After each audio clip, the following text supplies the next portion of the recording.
주일 한 번 더 광고하겠지만 우리 교회 김창길 집사님, 김창길 집사님 2집, 시집 2집 나왔습니다. 우리 발간을 축하하며 박수하겠습니다. 네. 저희 교회 시편을 쓰시는 다윗입니다. 이번 성공영신 예배에 우리 이 성시 낭독을 제가 순서에 집어넣었습니다. 반갑습니다.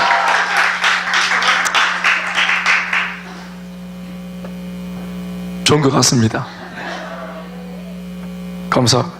저도 옛날 참 시를 참 좋아했었는데 우리가 각박한 시절에 살다 보니까 시를 잊었습니다.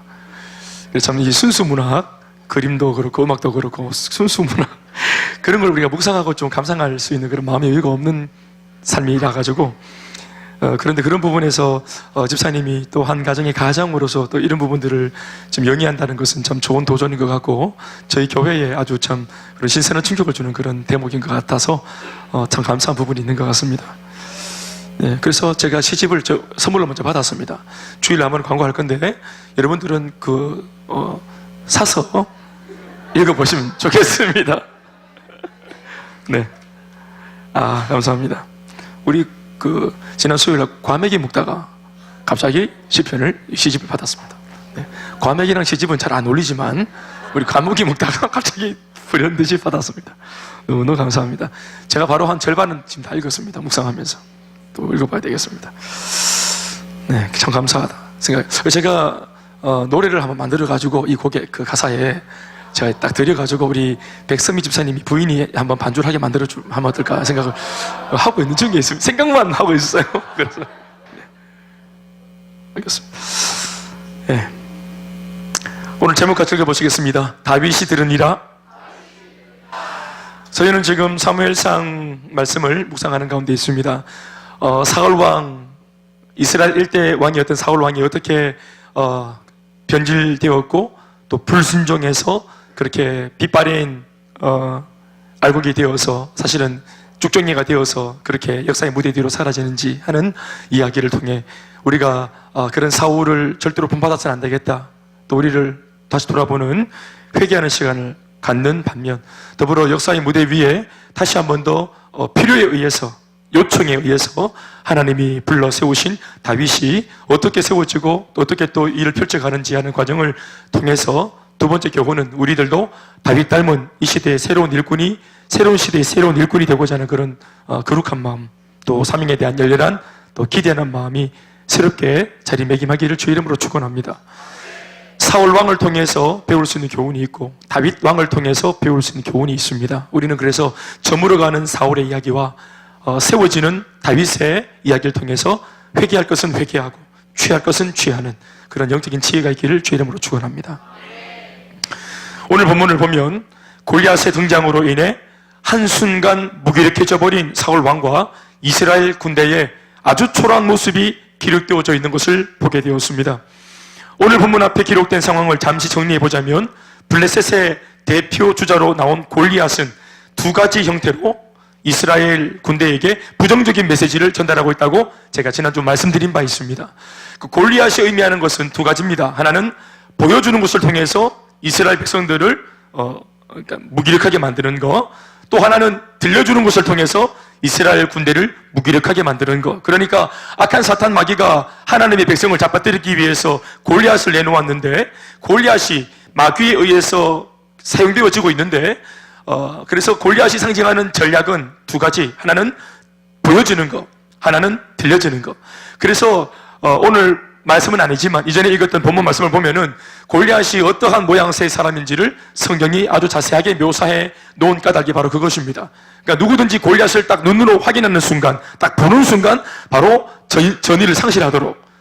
그러니까 6규빗이 넘는, 그러니까 50cm가 한 규빗인데 50cm, 5, 6이 30, 그러니까 3m가 넘는 아주 기골이 장대한 아주 정상적인 거인, 그러한 괴수의 모습을 하고 나타난 골리앗을 보자면 사람들 모두가 정신이 아득해지고 이놈과 싸워서 누가 이길 수 있겠는가, 누가 이 골리앗을 돌파할 수 있겠는가 하는 그런 아득한 마음이 생기면서 모두가 마음속에 실패한 어떤 그런 마음들, 낙심한 마음들이 들도록 만드는 효과, 이게 골리앗의 보여지는 효과. 두 번째는 이런 놈이 40일을 나와가지고 주야를 얼마나 욕을 해대고 하나님을 모욕하고 또 하나님을 믿고 있는 이스라엘 백성들의 신앙을 얼마나 조롱했습니까? 그러면서 하나님을 모욕하고 신앙을 조롱하면서 이렇게 부정적인 메시지를 계속 쏟아부으면서 그 예수 믿는 사람들의 그 예수 믿는 그 신앙이 얼마나 초라한지, 이게 별볼일 없다는 것에 대해서 골리앗이 메시지로 드러내버렸죠. 왜냐하면 골리앗의 메시지, 이 부정적인 메시지, 욕설, 능욕하는 소리, 조롱하는 소리를 듣고 있자면 모두가 다 정신이 아득해져 버렸습니다. 불타는 전이도 골리앗을 보고 듣는 순간, 메시지를 듣는 순간 완전히 그냥 한꺼번에 다 그냥 무너져 내리는 이런 일들을 감당하고 있었던 존재가 바로 골리앗이라는 놈입니다.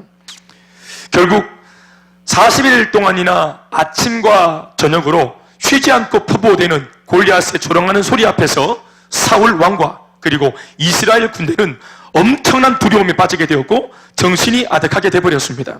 11절 말씀, 우리 지난주 읽었던 마지막 말씀, 오늘 본문 앞에 있는 마지막 구절 참고해 보면 이렇게 되어 있습니다. 시작. 사울과 온 이스라엘이 블레셋 사람의 이 말을 듣고 놀라 크게 두려워하니라. 그러니까 블레셋 사람을 직접 눈으로 보고 또 더 나아가서 블레셋 사람이 하는 소리를 들을 때 그 메시지를 들었더니 모두가 듣고 놀라 크게 놀라고 공포에 휩싸이고 정신이 아득해졌다는 이런 기록을 우리가 읽고 있습니다.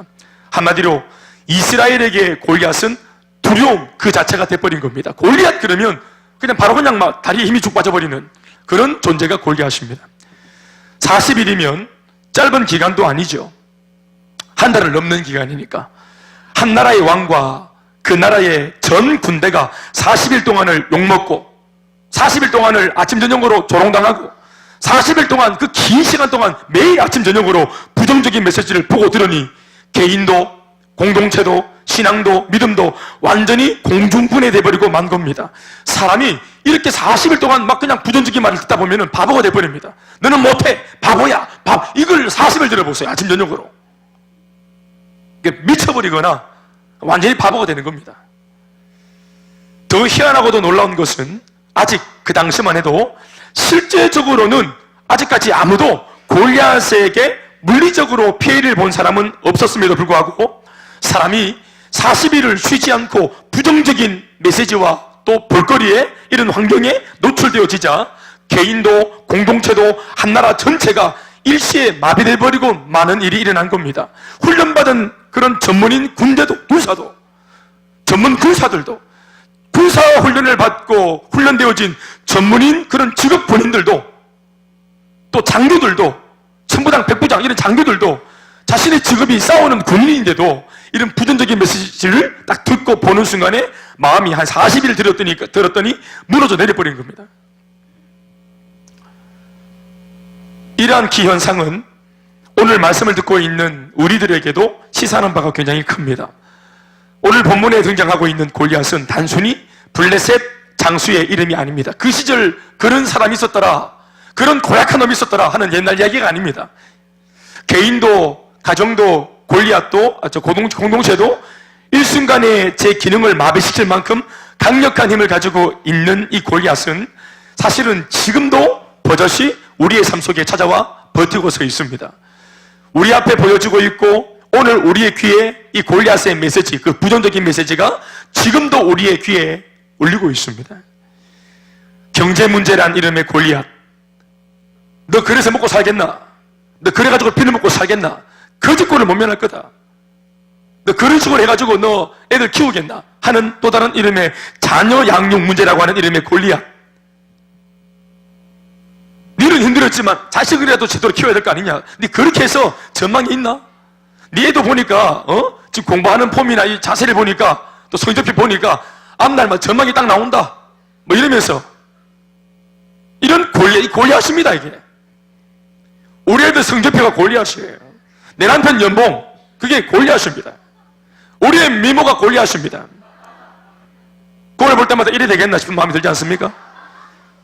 직장과 사업 문제라고 하는 이름의 골리앗, 건강 문제란 이름의 골리앗, 불확실한 장래와 노후 문제란 이름의 골리앗.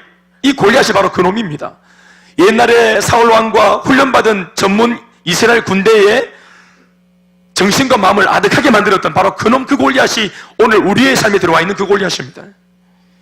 실제로 이런 종류의 골리앗이 사람들의 눈과 귀에다 대고 외쳐대기를 너는 가난하다, 너는 가난뱅이야, 너는 쫄짱구야, 너는 패배자야, 너는 망할 거다, 너는 부모 노릇도 제대로 못하는 실패자다, 너는 남편 노릇도 아내 노릇도 제대로 못하는 무능력한 자다, 이러면서 40일을 주야로 그 사람의 생각과 마음을 그 무엇인가가 사로잡는다면 살 소망을 가질 사람이 없을 겁니다. 아마도 자살하는 사람이 바로 이러한 모양 때문에 자신의 목숨을 스스로 끊는지 모르겠습니다. 물론 이런 상황에서도 그러면 안 되겠지만 이런 부정적인 메시지의 골리앗에게 40일을 아침 저녁으로 시달리면 생각과 마음속에 울려지는 메시지, 그게 누가 주는 메시지인지 모르겠지만 끊임없이 내 생각 속에 들어와 있는 부정적인 메시지, 나를 사면 초과 위기로 몰아넣고 낭떠러지 끝으로 몰아넣는 이런 수많은 보여지는 것들과 들려지는 것들, 이래가 되겠나 싶은 마음들, 그 정말로 버티기 어렵습니다. 그러나 우리가 결코 간과해서는 안 되는 중요한 것 한 가지가 있습니다. 돌아보면 악한 사탄 마귀는 언제나 사람들의 삶과 생각과 마음 속에 늘 골리앗을 보내왔었다 하는 것입니다. 오늘 특별히 골리앗이 새삼스럽게 찾아온 것이 아니라 돌아보면 언제나 골리앗이 왔었습니다. 골리앗이 과연 오늘 처음 등장하는 문제입니까? 아닙니다. 사람이 인생을 살아가다 보면 언제나 문제를 만나게 돼 있습니다. 우리는 문제를 과거에도 수많은 문제를 만나봤고 지금도 만나고 있고 예수를 아무리 잘 믿어도 앞으로 우리가 문제를 만날 것이 자명합니다. 어떤 면에서는 살아있기 때문에 문제도 만나는 것이 아니겠습니까? 죽으면 끝입니다. 끝내면 끝나는 겁니다. 그러나 모진 목숨이 이렇게 붙어있고 사라지고 또 살아내야 될 삶이 남아있기 때문에 문제도 있고 고민도 있고 좌충우돌하는 것입니다. 진짜로 심각한 문제는요, 내 인생에 골리앗이 찾아왔다 안 찾아왔다 이게 문제가 아닙니다. 정말로 우리 인생의 문제는 뭐냐? 골리앗이 우리 인생에 출몰하는 그 자체가 아니라 우리 앞에 시시각각 출몰하는 이 골리앗이란 놈을 물리쳐내지 못할 만큼 우리 자신이 미숙하다는 것에 문제가 있습니다. 말을 바꾸면 우리가 성숙하면, 찾아오는 골리앗을 정리시킬 수 있는 만큼 우리가 성숙하다면, 지혜롭다면, 능력을 갖추었다면 이거 우리가 다 물리칠 수 있습니다. 마귀가 보내는 족족 물리쳐낼 수 있습니다. 그러면 문제가 있어도 상관없어요. 답이 있으면 문제가 있어도 관계없습니다. 문제는 뭐냐면은 찾아오는 골리앗을 감당할 능력이 없고 감당할 수 없을 만큼 내 자신이 미숙하다는 겁니다. 눈빛도 말투도 생각도 어떤 상황을 정리하는 모습도 사람과의 관계 속에서 대화하는 태도와 자세도 이 모든 것들이 미숙해서 문제를 뒤집었으면은 도저히 내 힘으로는 감당이 안 된다는 겁니다. 돌아보면 이스라엘 백성들은 언제나 자신의 주변을 둘러싸고 있는 열강들에 의해서 항상 전쟁을 겪으며 살아왔습니다. 오늘 새삼스럽게 블레셋과의 전쟁이 이게 새삼스러울 이유가 없어요. 이전에 돌아보면은 훨씬 더 많은 전쟁을 겪고 살았어요. 블레셋보다 더 강력한 문제를 그들은 계속 겪고 살아왔어요. 구약 성경을 보면 지난날 그들이 겪은 크고 작은 전쟁들이 얼마나 많았는지 모르는 사람이 없을 겁니다. 그것 때문에 구약 성경이 이렇게 두껍게 있는 거예요. 전부 다 전쟁 이야기입니다. 그 두꺼운 두께의 이야기가 전부 다 이스라엘 백성들이 열강과 싸워서 뭐 이겼다 졌다 이런 전쟁의 이야기들이에요. 그 전부 다 골리앗입니다. 사실은 하와에게 찾아왔던 뱀도 마귀지만 문제라는 측면에서 볼 때 이게 역경이자 유혹이자 시험이라는 이름으로 볼 때 이것 골리앗입니다. 그러니까 최초의 골리앗이 바로 하와에게 온 그놈입니다. 이스라엘 백성들은 언제나 문제와 고난과 환난과 역경의 중심에 놓여져 있는 아주 기구한 운명의 민족이었습니다. 그러나 하나님이 몰라서 당신의 백성들을 이런 지경에 방치해 놓은 것이 아니라 하나님께서 사실은 거의 일부러 그렇게 해놓은 겁니다. 이런 환경 때문에라도 한순간도 하나님을 배신하지 못하도록, 믿습니까? 이런 환경 때문에라도 한순간도 기도하지 않고서는 견딜 수 없도록, 기도할 수밖에 없도록 만들어 놓으신 겁니다. 이런 환경 때문에라도 절대로 말씀을 붙들 수밖에 없도록 만들어 놓으신 겁니다. 하나님께서 그런 구도로 이스라엘 백성들을 끝까지 변질되지 않도록 붙잡아 놓기 위해서 문제 속에, 역경 속에, 시련 속에 기도해야 될 필요가 있는 상황 속에 그들을 두신 것입니다. 우리가 이따금씩 이스라엘 백성들이 타락할 때 보면은 태평성대가 있을 때, 평안한 시절이 찾아왔을 때, 먹고 살만할 때, 어려운 시절에 지었던 죄보다 평안할 때, 화평할 때, 문제가 없을 때 그들이 지었던 죄가 더 참혹하다는 사실을 우리는 잘 알고 있습니다. 400년 동안 노예로 있을 때는 죄를 안 지었어요. 죄를 지을 수 없었어요. 죄를 지을 여유가 없어, 노예로 살 때는. 그런데 홍해바다 건너고 광야에 나와서 자유가 임하고 해방이 임하고 그러니까 금송아지 만들잖아요. 400년 동안 기대기 맞고 막 등짝에 막 그냥 채찍을 맞고 막 늘 벽돌 꿇고 노가다 할 때는 자고 일어나면 일해야 되고 일하고 오면 병원에서 자야 되고 여유가 없으니까 죄도 못 짓는단 말이에요. 먹고 살만하니까 동성로가 눈에 들어오고 228 공원이 눈에 들어오고, 요즘에 지하실은 이렇게 교회만 있는 게 아니라 빨간 불 켜놓고 이렇게 야식구리한 그런 것도 많잖아요. 우리가 몸담은 지하실 중에서 최고로 거룩한 지하실입니다, 이게.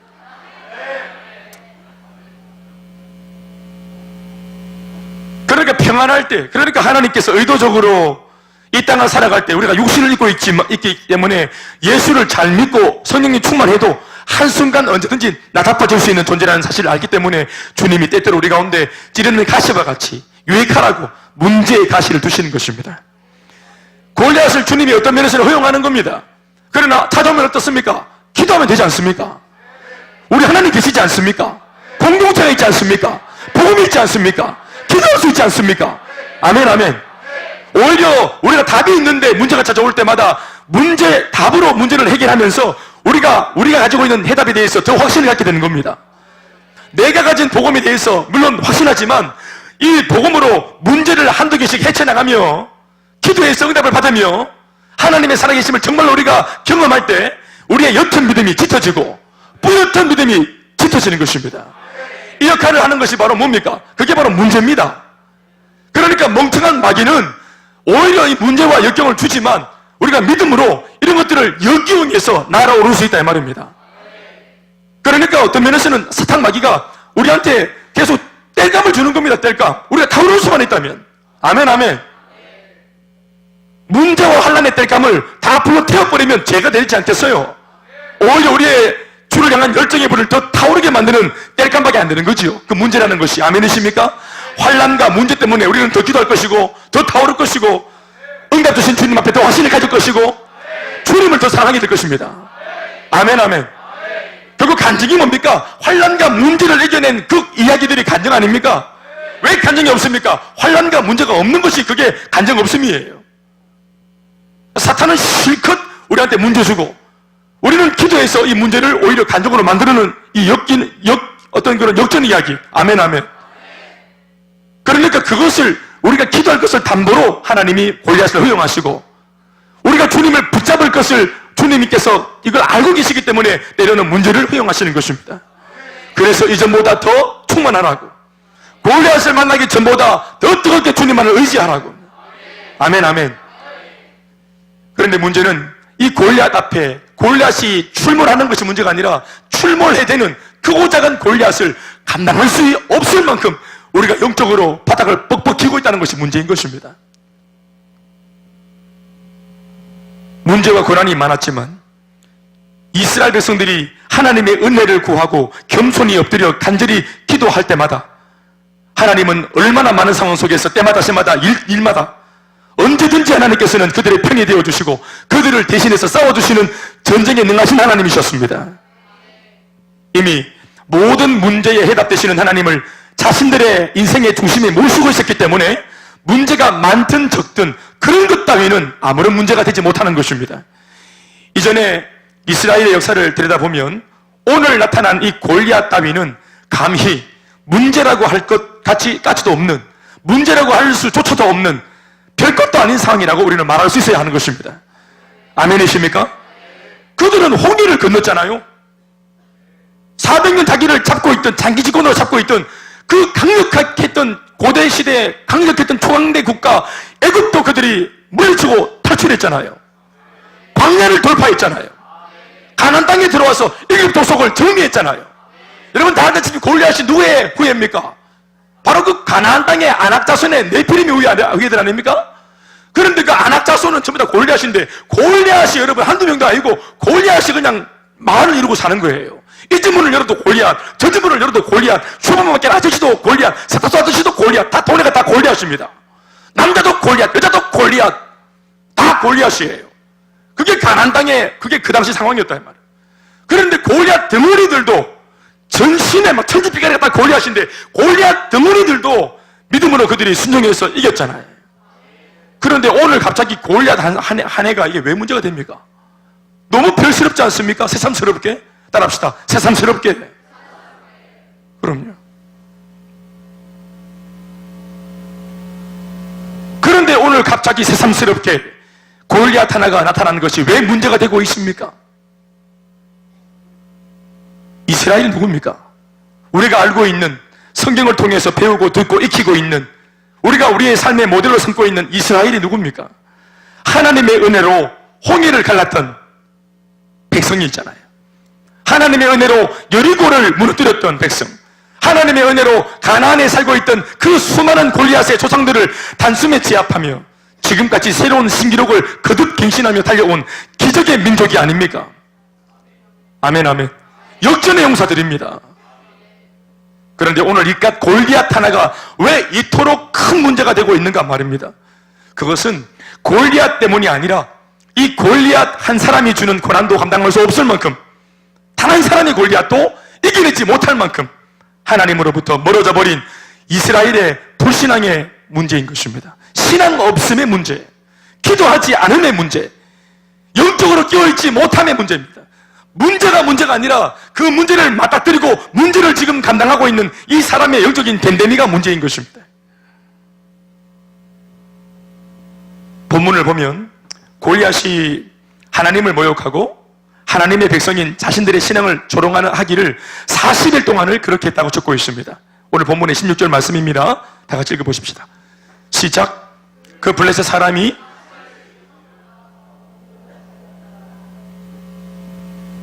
조석이란 말 아시죠? 아침과 저녁으로 나타나서 몸을, 그러니까 이게 이제 하루에 이제 2교대를 했던 모양이죠. 두 번씩 나타나가 밥 막 시계 먹고 나와가지고, 그 열량을 높여가지고 막 그 에너지로 막 죽도록 욕하고, 그리고 또 시장기가 일어나면 돌아가서 또 막 미친듯이 밥 퍼먹고, 또 그 밥심으로 돌아와서 또 욕하고. 그러니까 40일 동안 한 게 밥 먹고 욕한 것밖에 없어요, 인간은. 왜 골리앗이 40일 동안이나 이런 짓을 했습니까? 여러분? 왜 골리앗이 밤낮 줄기차게 나와서 40일 동안이나 이렇게 하나님을 모욕하고 하나님을 믿고 있는 이스라엘 백성들의 신앙을 조롱하는 일을 계속했습니까? 그것은 이스라엘 백성 중에 아무도, 예수를 믿는 사람들 중에 아무도 골리앗을 멈추지 않았기 때문에 그렇습니다. 그놈 스스로는 멈추지 않습니다, 여러분. 시간이 지나면 해결될 거야. 아니요. 시간이 지나도 이놈은 그 힘으로 죽을 때까지 계속 욕할 겁니다.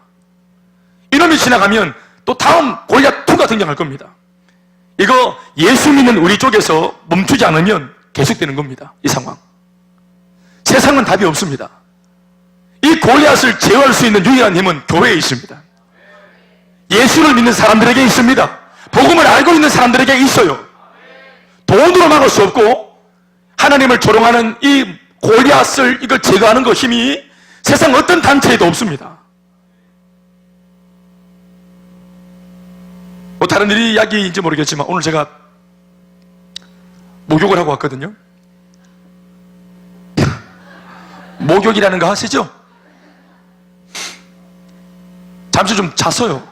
이래 누워있는데 목욕탕 전체가 이렇게 넘어가는 소리가 들리는 거예요. 우웅 하면서 정말로 경험을 내면서. 그래서 누워있던 사람들 저 말고도 다 일어났어요. 막 이게 뭐냐고 우웅 하는데 천지가 개벽하고 지진이 일어나서 목욕탕 이거 넘어진 줄 알았어요. 그래서 순간적으로 막 뭘 입고 나가야 되나 생각할 정도로 이게 잠결에 들리는 소리가 아니라 실제로 막 우웅 하면서 그리고 막 어른들이 막 고개를 돌리고 막 난리가 났는데 제가 잠결에 비모사문관에 밑에 보니까 초등학생들이 머신마들이 그 저 물살이 이게 세거든요. 제가 가는 목욕탕이 물살이 촤 이게 진짜 이게 얼굴 대면 빵꾸 나볼 정도로 세게 나오는 물 촤 이거는 물 맞으라고 나오는 물이 아니라 죽으라고 나온 물이에요. 거의 막 물총을 쏘는데 거기 그거 막 하여튼 그 들어가지도 못해. 그런데 초등학생들이 이제 다라이를 들고, 그가 다라이를 되니까, 다라이에 떨어지는 물소리가, 우와! 온 목이 탁 막 진동을 일으켜가지고, 난리가 나는 거예요, 완전히. 그냥 한 놈이 또, 우와! 막 나가니까 또 한 놈이 와가지고 또, 우와! 하고 막, 또 이쪽 탕에서 저쪽 탕으로, 또 막 이거 막 수건을, 물수건 돌려가지고 막 던지고, 막, 날아오고 던지고, 또 그 개인적으로 하는 샤워 그거 풀어가지고 이 대가리 땡겨가지고 물 막 쏘면서 막 물 전쟁 막 난리가 나는 거예요, 완전히. 예? 어른들이 거기 버젓이 있고 저수저도 아니에요. 아저씨들 할아버지도 계시고 죽겠는데 전부 다 어른들이 그냥 이렇게 머리 몸 담그고 목만 얼굴만 내놓고 모두가 다 우엉 수건 막 와 물도 촥촥 하는데 물 어른들이 자기 머리 위로 막 그렇게 일어나고 있는데도 누구 한 사람도 이걸 제어하지 않는 거예요. 이거 가만두면 40일 가는 겁니다. 이거는 누구도 제어할 수 없는 거예요. 그래서 내가 딱 위에서 또 제 아내가 또 6학년 담임 아닙니까? 딱 보는 순간 이놈들 딱 보니까 6학년들이다. 오늘 방학식을 해가 졸업하니까 완전 돌았구나, 이것들이. 흥분했구나. 그래서 제가 일부러 이 일에, 이 사건에 끼어들기 위해서 그 날아다니는 수건 사이로 들어갔습니다, 제가 먼저 말을 걸 수는 없고, 뭐가 끌 수가 있어야지. 그 날아가다 물수건이 뭐 얼굴에 한번 걸린다든지, 뭐, 물이 튄다든지 이러면 내가 이제 들어가려고 그래. 딱 간절히 기대하는 마음으로 계속 이렇게 있는데 정확하게 한 놈이 던진 물수건이 날아왔어요. 내한테는 확 날아와갖고 바로 앞에서 물이 팍 떨어져 물이 팍 떴다고. 벌떡 일어나서 내가 그래가지고 갔어요. 한 20명 정도 와가 막 미친놈들처럼 완전 막 딱 보니까 한 놈이 키가 제일 크고 힘이 제일 세 보이대요. 그래 딱 불렀어요. 내가 딱 걸어가니까 아저씨들이 전부 다 쳐다보더라고. 누구 한 사람이 얘네들을 좀 저해줬으면 좋겠는데 나는 못하겠고 누가 좀 없나, 모두가 지는 안 하고 누가 없나, 이걸 다 모두가 그 목마른 간절한 눈빛을 봤어야 돼요, 여러분들이. 그래서 참 웬만하면 안 연락했는데 그래 불러가지고 그래, 몇 마디 우리 좀 나눴어요. 야는 물에 있고 나는 밖에서 이래 몇 마디를 좀 이래 몇 마디 좀 나누고 나눴더니 애들이 다 얘가 애들 다 모으더니 다 나가자 하면서 나가더라고요. 무슨 말 했는지는 말할 수 없어요. 중요한 것은 골리앗 말입니다. 골리앗. 이게 골리앗이 아니고 뭐겠습니까?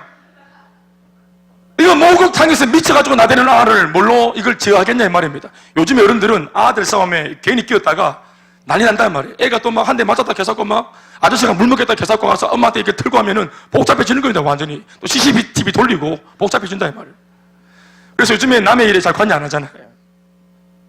참 이게 너무 제가 오늘 특별히 말로만 듣던 그런 모습을 본 것 같아가지고 정말 너무너무 씁쓸한 거예요. 그 많은 어른들 중에서 누구도 이 아이들을 제어하려고 하는 사람이 없어요. 아무도. 이미 아이들이 맛이 다 갔고 너무 심하게 하는데도 아무도, 나 처음 봤어요. 그걸 뉴스로만 듣다가 처음 봤어. 아무도 말하지 않는 거예요. 아무도. 그래서 와, 이 뉴스로 보던 바로 그 장면이구나. 누구도 제어하지 않는구나 이거. 골리앗이 왜 40일을 그렇게 쳐찍혔습니까? 예? 그게 이거 어디라고 함부로 입을 나대고, 이스라엘 왕이 있고, 이게 그 장수가, 여기는 지금 왕이 나와, 비록 버림받았지만 왕이 나와 있고, 그럼 또 누가 나왔는지 모르겠네. 어려운 자리예요. 거기서 욕을 하고 말이죠. 40일을. 또 이쪽에서는 그걸 못 막아가지고, 등신같이. 그걸 듣고 앉아있는 거예요, 그걸 또. 골리앗이 그렇게 못하도록 기대기를 때리든지, 막 주댕이를 집어박든지, 이런 부정적인 소리를 하도록 계속 방치해 두니까 이 고난의 부정적인 메시지가 시간이 지날수록 점점점 이게 영향력이 커지는 것입니다. 이걸 두니까 커지는 것이에요. 시간이 지나가면 해결된다. 그런 거 아무것도 없습니다. 그런 건 없습니다. 시간이 지나가면 늙기만 합니다. 문제가 절대로 지나가지 않습니다. 지나가는 듯 보이지만 잠복해 있으면서 더 깊이 뿌리를 내립니다. 아니면 무력으로 할 수 없다는 비참함이 들었다면 자신들의 무능함에 대한 이 참담한 모습 그대로를 하나님 앞으로 가지고 가서 이런 골리앗 하나도 감당하지 못할 정도로 자신들이 얼마나 초라해져 있다는 사실을 두고 철저하게 하나님 앞에서 기도하고 회개하고 하나님 앞에서 몸부림을 치는 모습이라도 보였어야 하는 것입니다. 얼마나 못났습니까? 여러분, 이스라엘 군대가 나왔어요. 군대가. 예? 수만 명의 군대가 나왔는데 한 사람의 적장에 모욕하는 소리를, 이거를 제어를 못한다 이 말입니다. 군대가 한 사람을. 이건 부끄러운 것입니다. 비참한 거예요. 우리가 못하니 하나님께서라도 저 골리앗의 입을 닫게 해달라고 기도하는 모습을 보였다면 이야기는 아마 여기서 끝날 수도 있었을 겁니다. 골리앗의 이야기는. 그러나 결론이 뭡니까? 아무도 기도하지 않습니다. 아무도 하나님을 찾지 않습니다. 그 40일 동안 모두가 두려워 벌벌 떨면서 오줌을 쌀망정 아무도 기도하는 사람이 없었어요. 다시 한번 참고 5절이지만 11절 말씀을 읽어보십시오. 다 같이 시작. 사울과 온 이스라엘이 블레셋 사람의 이 말을 듣고 놀라 크게 두려워했다라고 그 당시에 이스라엘의 비참한 상황을 본문은 기록하고 있습니다. 이스라엘 백성들은 골리앗 앞에서 그저 놀라고만 있습니다. 크게 놀랐다. 크게 듣고 막 크게 놀랬다. 걱정만 하고 있습니다. 이것은 진짜로 비참한 것입니다. 어떤 면에서는 사울 왕 당시 이스라엘의 영적인 상황이 얼마나 비참해져 있는 상태인지를 극명하게 드러내 보여주기 위해서 하나님이 골리앗의 등장을 어떤 면에서는 허용하셨을 가능성이 높다고 보여줍니다. 허용. 지금 현재 사울 왕과 이스라엘 백성들 중에서는 적어도 오늘의 이 골리앗을 돌파할 수 있는 인물이 아무도 없습니다. 이 골리앗의 입을 틀어막을 수 있는 존재가 아무도 없습니다. 지금 현재는 아무도 대안이 없습니다. 하나님 앞에서 생명력 있는 신앙을 소유했을 때 이스라엘 백성들은 홍해도 넘고 광야도 넘고 가나안 땅도 넘어서는 민족이지만 그 신앙이 부도가 나서 백지가 되었을 때의 이스라엘 모습은 단 한 사람의 골리앗 앞에서라도 나라 전체가 위태로울 수 있는 어이없는 민족일 수 있는 것입니다. 그들의 흥망성쇠의 중심에는 돈이 많고 적음이 아니라 무언가를 가지고 말고의 문제가 아니라 언제나 하나님의 유무가 달려 있었던 것이에요. 신앙의 유무, 기도의 유무, 말씀의 유무, 순종의 유무인 것입니다. 골리앗의 유무가 아니에요. 골리앗은 언제나 왔다 갔다 하는 겁니다. 뭐 마귀가 하는 일을 우리가 맡겠습니까? 마귀는 마귀 일을 하고 우리는 우리 일을 하면 되는 거예요. 그런데 마귀가 우리 인생 속으로 치고 들어오는 이 골리앗을 우리가 제어할 수 있는 힘과 대안이 없는 것이 문제인 겁니다. 대안만 있다면 문제가 얼마든지 와도 아무 관계 없어요. 사람이 물에 빠져 죽을 때 100m 깊은 물에도 빠져 죽지만 접시물에도 코를 박고 죽는 거예요. 의지가 없다면 고개 들 힘이 없어 게을러 터져가지고 그런 사람들은 접시물에도 고개 쳐박고 죽는 겁니다. 고개 들면 되는데 이걸 들지 못해가 게을러 빠져가지고 접시물에 익사, 예? 익사예요. 익사. 접시물에 그 고구멍으로 들여 마셔도 다 마시겠다. 그거 할 의지가 없으면 그냥 고구멍으로 익사하는 거예요. 접시물에 받쳐서도. 삶에 대한 애착, 변화되고자 하는 애착, 성장하고자 하는 애착, 신앙적으로 무언가를 돌파하고자 하는 애착, 여러분 이런 의지와 애착이 있어야 하는 것입니다. 우리는 그것을 간절함이라고 말하는 것입니다. 신앙적인 간절함이 있어야 합니다. 목마름이 있어야 합니다. 40일을 걱정해도 기도는 안 합니다. 우리가 밤새도록 걱정해 보셨죠? 걱정, 근심, 고민 밤새도록 해보셨죠? 그러나 기도는 밤새도록 한 적이 없잖아요. 오늘 이 이스라엘의 모습과 문제를 대하는 우리의 모습이 다를 게 뭐가 있습니까? 똑같지 않습니까? 크게 두려워했다, 무서워했다, 벌벌 떨었다, 낙심했다, 좌절했다. 그렇게 할 망정 이 문제를 돌파하기 위해 기도하고 몸부림을 치고 선지자를 찾고 사무엘을 찾고 회개할 어떤 그런 포인트를 찾고 하나님이 기뻐하지 않는 삶이 무엇인가를 돌아보고 왜 우리에게 이러한 문제가 왔으며 왜 우리는 지난날 역전의 용사들임에도 불구하고 오늘 이 정도의 문제도 하나 넘어서지 못하는가, 이런 꼴이 되어버렸는가에 대해서 아무도 말하지 않습니다. 이게 그 당시 사울 왕 시대의 이스라엘의 비참함이에요. 그만큼 영적으로 잠들어 있었고 영적으로 무지한 상태에 있는 겁니다. 더불어 이 모든 책임이 본문은 누구에게 화살표를 딱 찍고 있습니까? 사울 왕입니다. 한 나라의 왕으로 탑 리더로 부름받은 그 왕이 기도할 줄 모르니까 한 시대를 책임지려고 지고자 하나님이 세워놓은 탑 리더가 영적으로 무지할 때 백성들은 원래 무지했어요. 그러니까 원래 무지한 백성들 가운데 그래도 좀 깨어 있으라고 불어놓은 리더가 잠들어 있으니까 모두에게 답이 없는 것입니다.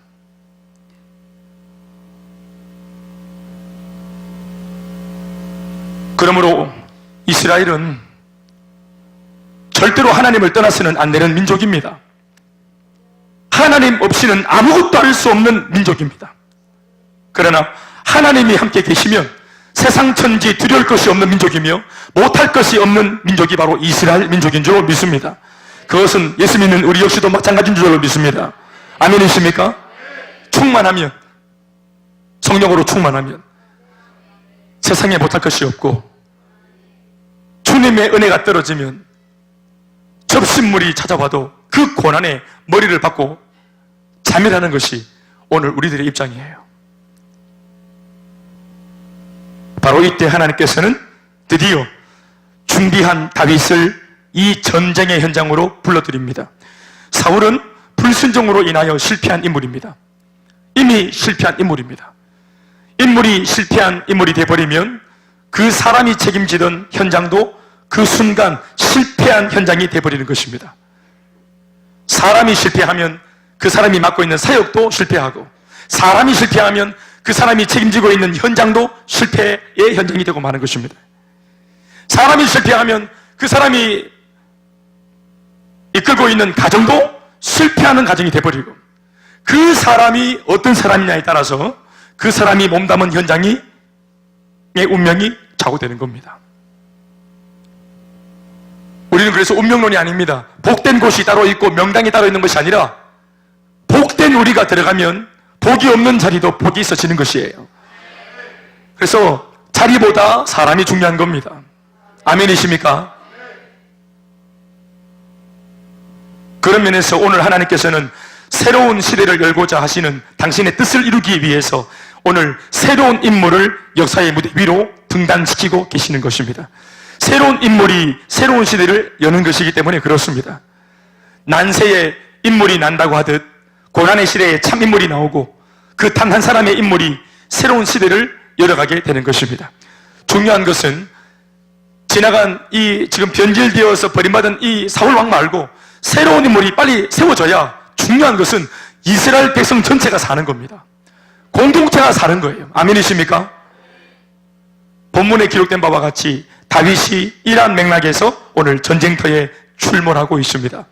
다윗이 오늘 문제의 현장에 등장하게 된 배경은 단순했습니다. 그것은 아들에 대한 순박한 아버지의 정 때문에, 사실은 빗나간 정이죠. 이 정 때문에 다윗이 오늘 어떠한 우여곡절 끝에 오늘 전장터에 등장합니다. 물론 배후에서는 하나님이 등장시킨 것이지만 표면적으로 볼 때는 그 아버지 이새의 빗나간 자식 사랑 때문에 다윗이 현장에 나타납니다. 다윗의 아비 이새에게는 8명의 아들이 있었는데 사울 왕이 전쟁을 위해서 징집 명령을 내릴 때 그 8명 중에 3아들이 전쟁터에 출전하게 되는 겁니다. 첫째 엘리압, 두 번째 아미나답, 세 번째 아들 누굽니까? 삼마. 그런데 하필이면 이 3아들은 그의 아비 이새가 8명 아들 중에서도 가장 아끼는 넘버 3였습니다. 탑 3. 가장 기대하고 가장 사랑하고 가장 무언가를 좋게 전망하던 그런 아들들이었습니다. 나라가 블레셋과 골리앗 때문에 언제 망할지도 모르는 국가 비상사태 중인데도 이새는 그저 자신의 3아들이 제때에 끼니는 안 거르고 잘 먹고 살고 있는지, 건강한지, 그게 더 큰 문제였고, 더불어 어떻게 해서든지 높은 양반들한테 잘 보여서 자기의 3아들이 덕을 보도록 만드는 것에 더 큰 관심이 있었던 사람입니다. 그러니까 이 사랑이 아주 빗나갔다 이 말입니다. 그래서 그 위험천만한 전쟁터 중심에 한낱 도시락을 싸서 보내고 있는 이새의 빗나간 부정을 본문은 있는 그대로 기록하고 있습니다. 그리고 그 일을 막내 아들 다윗에게 시키고 있습니다.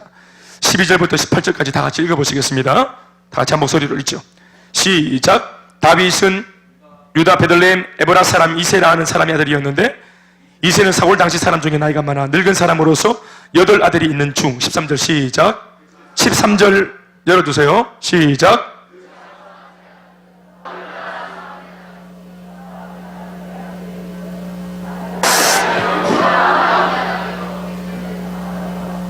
다윗은 막내라. 장성한 세 사람은 사울을 따랐고, 다윗은 사울에게로 왕래하며 베들레헴에서 그의 아버지의 양을 칠 때 그 블레셋 사람이 40일을 조속으로 나와서 몸을 나타내었더라. 이새가 그의 아들 다윗에게 이르되, 지금 네 형들을 위하여 이 볶은 고식 한 에바와 이 떡 10덩이를 가지고 진영으로 속히 가서 네 형들에게 주고, 이 치즈 10덩이를 가져다가 그들의 천부장에게 주고, 네 형들의 안부를 살피고 증표를 가져오라. 보십시오. 아버지의 빗나간 자식 사랑입니다. 나라가 언제 망할지 모르는 위태로운 상황 속에서 이 아버지는 자기 세 아들밖에 없고 자기 아들의 출세밖에 없는 겁니다. 정말로 너무나 대조적인 모습입니다. 사울 왕은 무력했고 한 집의 가장들은 죄다 이런 꼴이었습니다. 그러니까 리더도 백성들도 얼마나 무지하고 얼마나 어리석은 상황이었는가 하는 것을 아주 단적으로 드러내는 겁니다. 여러분 보십시오. 그 당시의 사람들 중에는 대안이 없습니다. 아무도 골리앗을 대적할 수 있는 대안이 없다 이 말이에요. 인물이 없어요. 희한한 것은 이새가 이때만 해도 아직까지 자신의 아들 중 탑3에 해당되는 엘리압과 아비나답과 삼마에게 세속적인 소망을 걸고 있다는 겁니다.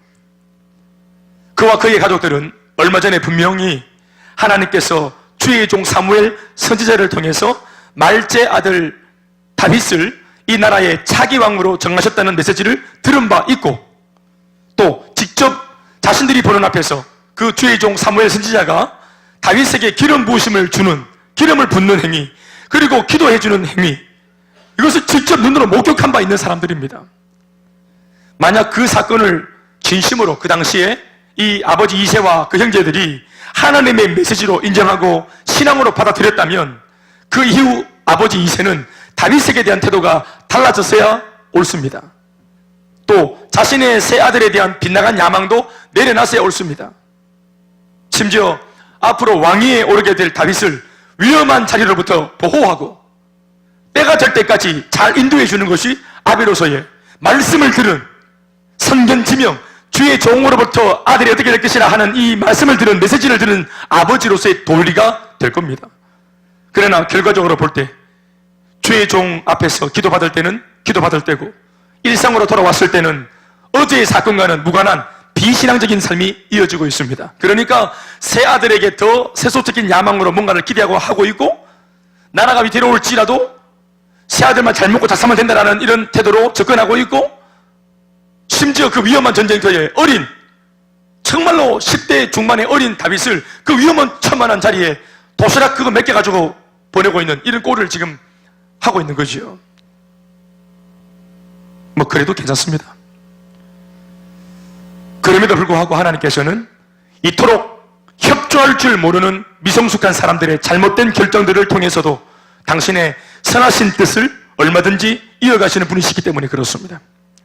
하나님께서는 이새의 세속적인 결정 속에서 오히려 앞선 새 아들이 아닌 말제 아들 다윗을 역사의 무대 중심으로 올려 세워놓는 일을 행하고 계십니다. 19절 말씀부터 22절 말씀을 읽어보면 다윗이 아비의 심부름차 전장터에 들렸을 무렵 그 현장의 상황이 다윗의 눈에 어떻게 보여졌는지를 적고 있습니다. 그 자리에 갔기 때문에 이스라엘의 위기와 문제를, 그 문제의 현장을 볼 수 있었고 들을 수 있었던 겁니다. 읽어보시겠습니까? 19절에서 22절 시작. 그때에 사울과 그들과 이스라엘 모든 사람들은 엘라 골짜기에서 블레셋 사람들과 싸우는 중이더라. 다윗이 아침에 일찍 일어나서 양을 양지키는 자에게 맡기고 이새가 명령한 대로 가지고 가서 진영이 이른즉 마침 군대가 전장에 나와서 싸우려고 고함을 치며 이스라엘과 블레셋 사람들이 전열을 벌리고 양군이 서로 대치하였더라. 22절 시작. 다윗이 자기의 짐을 짐지키는 자의 손에 맡기고 군대로 달려가서 형들에게 문안하고, 그리고 도시락을 주려고 하는 찰나, 아버지가 시킨 그 일을 감당하려고 하는 찰나, 대수롭지 않고 별것도 아닌 그 시시한 그 일을 감당하려고 하는 찰나, 바로 그 자리에 온 목적을 비로소 알게 됩니다. 그게 뭡니까? 바로 그 순간 그 자리에 여느 때와 같이 골리앗이 출몰했고, 또 여느 때와 같이 골리앗은 자신의 몸을 보이며 이스라엘 하나님을 모욕하는 소리를 찌끄리기 시작합니다. 그리고 그 모습과 그 소리를 오늘 이 순간 그곳에 갔기 때문에 다윗이 보고 듣게 됩니다. 23절 말씀 다 같이 읽어보시겠습니다. 시작. 그들과 함께 말할 때 마침 블레셋 사람의 싸움 도두는 가드 사람 골리앗이라 하는 자가 그 전열에서 나와서 전과 같은 말을 하매, 다 같이 시작. 다윗이 들으니라. 한번 따라합시다. 다윗이 들으니라. 따라합시다. 다윗이 보고 들으니라. 사실은 여러분, 이게 아주 문학적으로 접근해도 굉장히 우리한테 울림을 주는 대목입니다. 다윗이 들으니라. 그러면서 뒤에 다른 얘기 이어가지 않습니다. 마침표를 요 구절에서는 전과 같이 마침 그때 가드 사람 골리앗이 나와가지고 40일 동안 행하던 그 어떤 말과 행동을 여전히 하더라. 똑같이 하더라. 여느 때와 똑같이 하고 있더라. 그런데 마침 그곳에 와 있는 다윗이 그 말을 들으니라. 이러면서 그 구절에 마침표를 꽝 찍어도 손색이 없을 정도로 뭔가 다윗이 이 말을 들으면 그 다음 행보가 얼마든지 기대가 되어질 만큼 다윗이 괜찮은 사람이라고 하는 자신이 하나님께 있는 것입니다. 이 말과 행동을 이전에 사울이 들었습니다. 요 골리앗 요놈이 하는 말과 짓거리를, 요 소리를 이전에 수많은 이스라엘 백성들이 들었습니다. 수많은 군인들이 들었습니다. 병사들이 들었습니다. 수많은 사람들이 들었습니다. 그러나 헛방이었어요. 그들은 들을수록 더 쫄았습니다. 들을수록 더 자신의 무기력함을 발견하고 더 짜부라들었습니다. 그런데 오늘 이 말을 듣고도 건재했던 다윗, 오늘 다윗이 똑같은 부정의 메시지를 듣고 똑같은 골리앗을 보았는데 그 행보는 달랐다는 것을 강조하고 싶은 마음이 이 본문에 담겨있는 대목입니다. 다윗이 들으니라. 제가 오늘 사실 본문을 여기서 끝내려고 그랬어요. 이거 끝내도 괜찮아요. 다음이 궁금합니까? 안 봐도 뻔합니다. 이거 안 봐도 뻔해. 그래서 다음 주에 본문을 딱 열면 이미 골리앗은 다윗한테 몇 살 잡혀져 있고 이미 눈티 밤티 돼가 있고 이미 끝났어. 상황 끝났어요. 다윗이 들었으니까 가만히 있겠습니까? 할렐루야. 물론 여러분들은 가만히 있겠지. 물속은 막 날아다니고 소리 지르고 막 뛰어다니고 해도 가만히 있겠지. 백집사님한테 그랬으면 진짜 할렐루야. 여러분, 저는 원래 알고 있던 이 본문인데 이 대목은 정말 너무너무 제가 울림이 커요. 때로는 내가 다윗이 들으니라 요 7마디만 가지고 오늘의 본문 사무엘상 17장 23절 그것도 안 읽고 저 뒤에 다윗이 들으니라 요렇게만 딱 읽고 막 설교를 해도 얼마나 좋을까 할 정도로 여기에 다 담겨져 있어요. 예? 오늘 제가 앞에 길게 설교했잖아요. 골리앗에 대해서 제가 막 점수를 후하게 줬잖아요. 그리고 이스라엘 사람들 정말 쪼다갔다고 내가 막 줍에 깠잖아요. 제가 쭉 깠잖아요. 그래도 괜찮은 게 뭐냐 하면 우리에게 다윗이 있기 때문에 그래요. 골리앗이 설쳐도 다윗이 있기 때문에 우리 공동체에 우리 편에 다윗이 있기 때문에 괜찮아요. 다윗이 들으니라. 이 얼마나 통쾌하고 짜릿한 전율이 흐르는 장면입니까? 다윗이 들었대요. 하나님으로 꽉 차 있는 다윗이 들었대요. 하나님을 열렬히 사랑하는 다윗이 오늘 하나님을 모욕하는 이야기를 들었대요. 주님의 교회를 사랑하고 복음을 사랑하고 주님 주신 사명을 사랑하고 정말로 진정하게 예수 믿고 있는 다윗이 오늘 예수를 조롱하는 사람들의 비아냥거리는 소리를 들었대요. 십자가가 짓밟히고 교회가 모욕당하는 이런 이야기들을 들었다는 겁니다. 기도하는 이 사람 다윗이.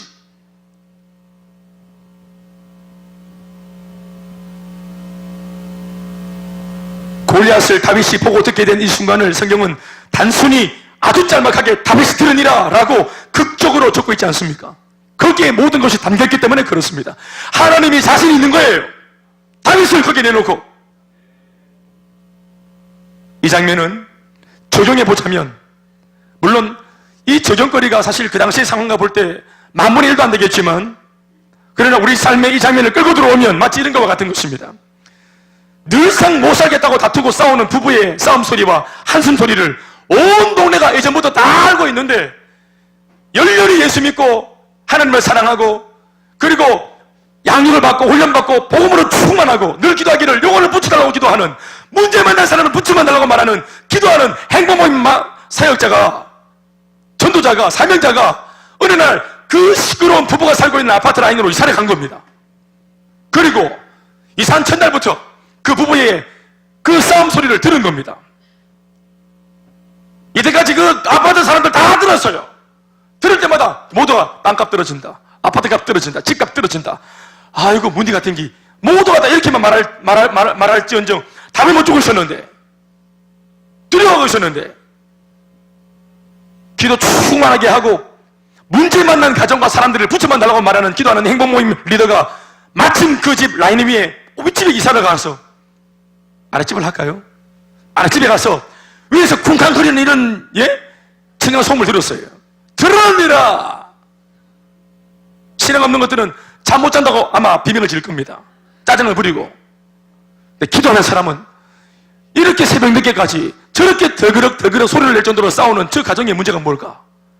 나는 답이 있고 자들은 문제가 있고, 그러면 문제가 있는 가정을 볼 때 답 있는 사람이 좁습니까? 기회죠. 옳다거나 싶은 거지요. 이거 완전히 아멘입니다. 그런 정도의 해발이 없는 아멘이 아니라 완전히 확실한 아멘. 아멘, 아멘. 이거 제대로 이상한 겁니까? 잘못 온 겁니까? 아멘. 직장 가봤더만 막 이상한 것들만 있어. 이게 인간인가 싶은 것들만 있네, 그 직장에. 그거 잘 들어간 겁니까? 못 들어온 겁니까? 그래서 훈련받은 당신이 그 직장에 있는 겁니다. 왜 이 아멘이 뽀끔뽀끔하나 중간중간에?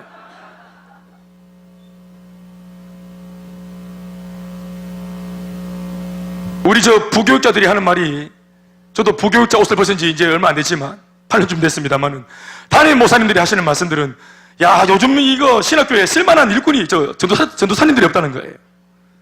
전도사님들이 하는 말이 뭔지 아시죠? 요즘에 갈만한 교육 없다는 거예요. 그런데 양쪽 말이 다 맞습니다.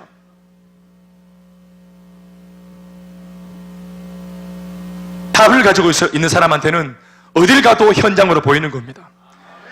내가 도와주기 위해 대안으로 가는 자리가 아니라, 내가 보호받고 안위받고 보살핌을 받으려고 가는 자리, 축복받으려고 가는 자리, 그런 자리만 찾고 있으니까 자리가 없는 겁니다. 이거 아멘이십니까? 제가 그 여기 청년부 아이 기도해줬다 납니까? 기도, 피교에 있을 때 기도해줬다 납니까? 집사님이 자기 아들 청년 군대 가는데 데려와가지고 목사님 기도해달라고. 그런데 기도 제목을 자기가 다 말합니다. 이 아줌마가, 우리 아들 군에 가면은 예수 믿는 내무실, 신우회가 조직되어져 있는 내무실, 선인들은 다 예수 믿고, 또 위에 그 장교들도 다 예수 믿고 예배드리는 그런 분위기의 내무실, 그런 군대, 그런 군대로 보내달라고. 그게 신학교지, 그게 군대입니까? 아, 군대까지 가서 보호받으려고? 이분 머릿속에는 끊임없이 내 아들이 보호받기를, 군에 가서도 보호받기를, 어디 가도 보호받기를, 직장 가도 보호받기를, 좋은 사람, 기도하는 사람, 신앙 좋은 사람 밑에 들어가서 보호받기를. 그래서 제가 기도했다 납니까? 하나님, 이게 인간인가 싶은 사람들이 있는 곳으로 보내주시옵소서. 그래서 예배가 없는 곳에 가서 야가 예배를 만들게 하시고, 신우회가 없는 곳에 가서 야 이놈이 신우회를 조직하게 만들고, 예수 아무도 없는 곳에 가서 이놈이 복음 전에 예수 믿게 만들고, 그렇게 해서 쓰임받는 곳으로 가는 것이 그게 맞는 거 아니겠어요? 나 아버지 오늘 시켜가지고 도시락 주러 왔다가 골리앗 보고 바쁘다, 보고 들어붙다, 재수 없어, 기파야 되겠다, 이게 아니고 오늘 네 그 자리에 잘 온 겁니다. 골리앗 보고 들어가고 니를 거기에 보낸 겁니다, 하나님이.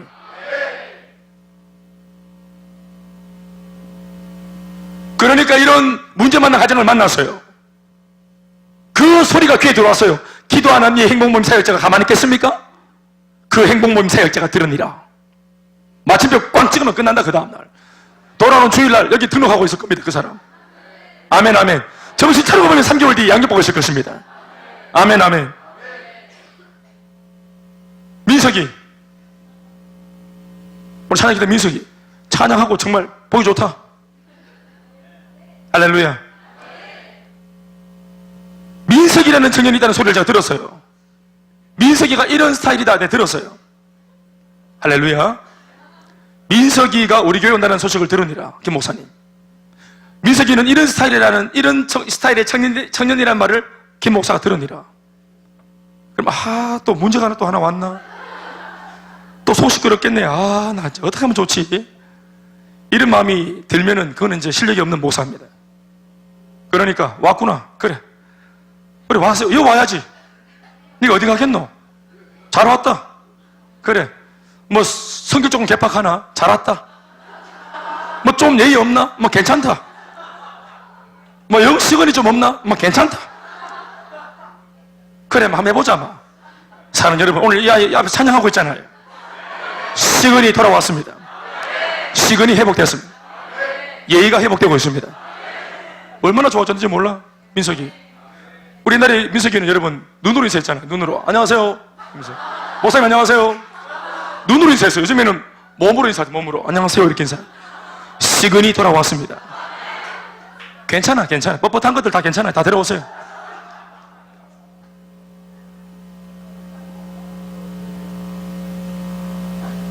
우리 옛날에 웃고 있는 분들 가운데서 김경민 자매님이 있다는 소식을 들었어요.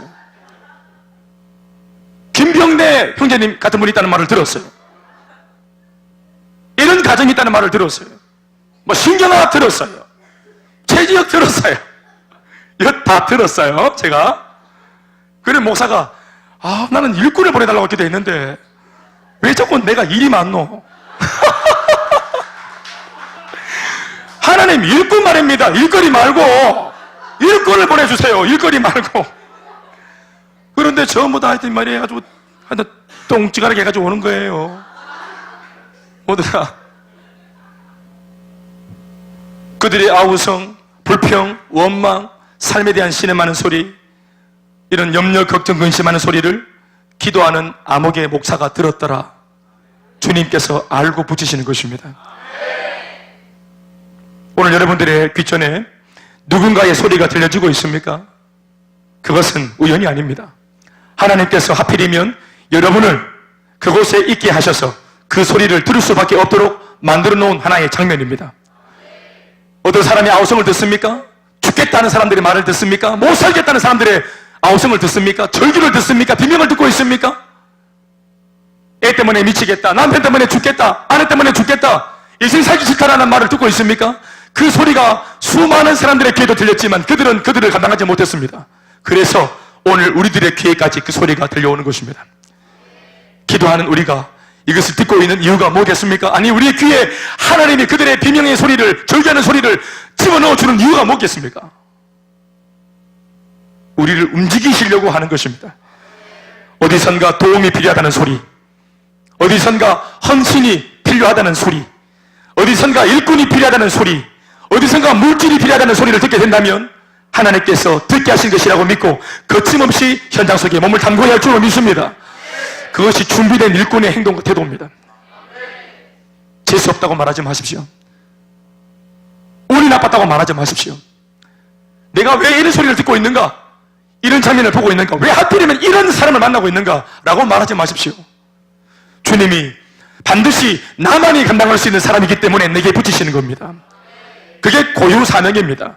모든 사람들에게는 다른 사람이 아니라 천없는 바울도 감당하지 못할, 그러나 바울보다 못하지만 나만이 감당할 수 있는 사람이 있는 겁니다. 나의 이야기로 지난날 내가 살아왔던, 주님 때문에 내가 겪어왔던, 극복하고 역견했던 나만의 간증으로 열 수 있는 그 사람의 인생의 자물쇠는 나의 이야기가 열쇠가 되어서 나만이 열 수 있는 자물쇠입니다.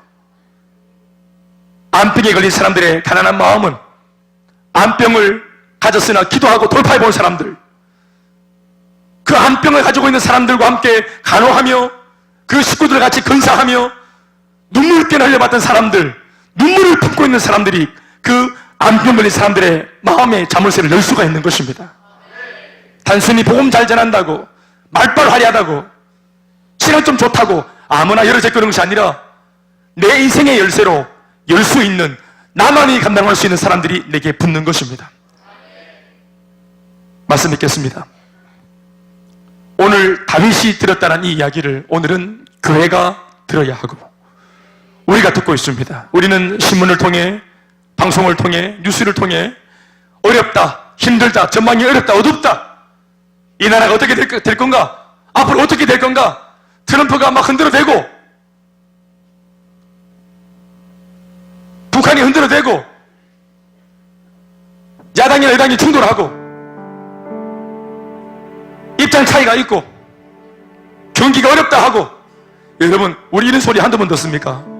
돌아보면 지난날 우리가 여러분 얼마나 많은 세월 동안 이런 말은 들어왔습니까?